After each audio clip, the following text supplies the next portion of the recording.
பலவிதமான நோய்களால் வருத்தப்பட்டு ஹாஸ்பிட்டலில் படுத்துக்கொண்டிருக்கின்ற மக்கள், என் கேன்சர் நோய் என்னை விட்டு நீங்காதா, என் கிட்னி நோய் என்னை விட்டு நீங்காதா,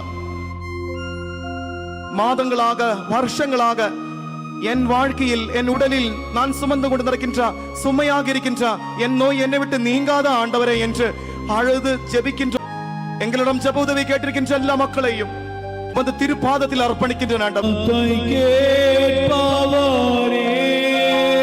கண்ணீரோடு ஜெபிப்போமா?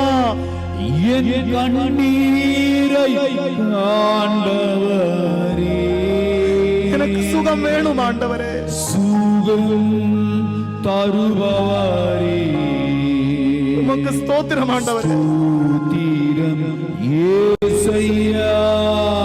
லூக்கா நற்செய்தி 18வது அதிகாரம் 27வது இறைவார்த்தை இவ்வாறாக சொல்லுது, ஆண்டவரால் கூடாததாக எதுவும் இல்லை, அவரால் முடியாதவாறு எந்த நோய்களும் எந்த சங்கடங்களும் எந்த சங்கிலிகளும் என்னுடைய வாழ்க்கையில் இல்லை.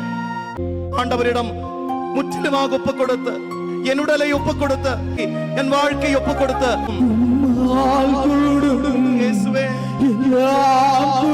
ஆண்டவரே ஒரு வார்த்தை சொன்னால் போதும், இயேசுவே அந்த ஒரு வார்த்தை சொல்லும் ஆண்டவரே, ஒரு வார்த்தை சொன்னால் போதும், இயேசுவே ஒரு வார்த்தை சொன்னால் போதும், கேட்பவரே, இயேசுவே என் கண்ணீரை காண்பவரே, எனக்கு சௌக்கியத்தை தாரும் ஆண்டவரே, தருபவரே, இயேசுவே ஸ்தோத்திரம் இயேசையா.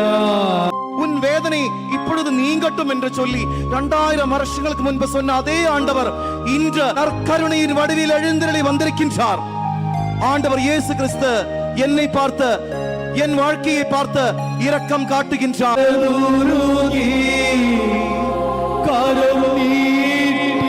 இயேசுவே அதிசயம் செய்பவரே, ஆமாம் ஆண்டவரே, அதிசயம் செய்பவரே, தெய்வமே அதிசயம் செய்பவரே, விண்ணப்பத்தை கேட்பவரே, எல்லா சப விண்ணப்பங்களை ஒப்புக் கொடுப்போமா? என் கண்ணீரை